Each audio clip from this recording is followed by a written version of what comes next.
சிறைக்கு செல்லும் திமுகவின் தலைவர் திடீர் திருப்பமாக ஒட்டுமொத்த தமிழகமே தற்பொழுது திமுகவிற்கு எதிர்ப்பாக திரும்பியிருக்கிறது. ஏற்கனவே திராவிட முன்னேற்ற கழகத்தின் ஊழல் அமைச்சராக சிறையில் இருக்கக்கூடிய பொன்முடி அவர்களாக இருக்கட்டும், செந்தில் பாலாஜியாக இருக்கட்டும், இவர்களுக்கு அடுத்தபடியாக திமுகவின் தலைவரும் தமிழக முதல்வருமான ஸ்டாலின் அவர்கள் சிறைக்கு செல்வதற்கான ஏற்பாடுகள் அனைத்தையுமே அவரே செய்துவிட்டார் என்றும் இணையதளத்தில் சவுக்கு சங்கர் அவர்கள் கூறியுள்ளார்.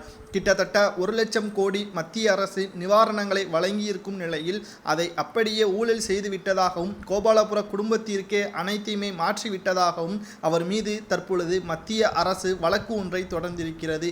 இந்த விசாரணையை நடைபெற்றுவதற்காக தனி குழு ஒன்றையும் மத்திய அரசு ஏற்படுத்தியிருக்கும் நிலையில் முதற்கட்ட விசாரணையே முதல்வர் ஸ்டாலின் அவர்களிடம் இருந்து தொடங்குவதாகவும் தற்பொழுது தகவல் ஒன்று வெளியாகி இருக்கிறது. இதனை முன்கூட்டியே அறிந்த உதயநிதி ஸ்டாலின் அவர்கள் பிரதமர் நரேந்திர மோடி அவர்களை தமிழகத்திற்கு அழைப்பதற்காக அவர் நேரடியாகவே டெல்லி சென்று இருக்கிறார். தனது காரியம் ஆக வேண்டும் என்பதற்காக மோடியின் காலை பிடிக்கிறார் என்றும் தற்பொழுது அண்ணாமலை அவர்கள் பேட்டி ஒன்றையும் கொடுத்திருக்கிறார். எதிர்க்கட்சியாக இருக்கும் பொழுது அண்ணாமலை அவர்கள் கூறுகையில், எடப்பாடி பழனிசாமி அவர்கள் பிரதமர் நரேந்திர மோடி அவர்களை பார்த்த பொழுது ஸ்டாலின் அவர்களும் உதயநிதி ஸ்டாலின் அவர்களும் பாஜகவின் கொத்தடிமைகள் என்று கூறியிருந்தார்கள்.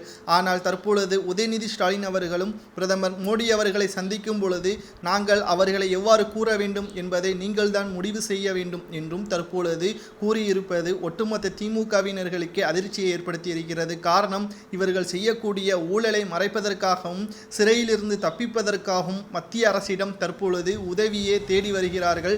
ஆனால் நிச்சயமாக தவறு செய்தவன் தண்டனை அணிவிக்க வேண்டும் என்பதற்கேற்ப இவர்கள் என்னதான் மோடியின் காலில் விழுந்தாலும் கூட நிச்சயமாக இவர்கள் செய்த தவறுக்கு தண்டனை அணிவிப்பார்கள் என்று அண்ணாமலை அவர்கள் கூறியிருக்கிறார். வருகின்ற பிப்ரவரி மாதத்திற்கு முதல்வர் ஸ்டாலின் அவர்கள் கைது செய்யப்படுவார் என்றும் எதிர்பார்க்கப்படுகிறது.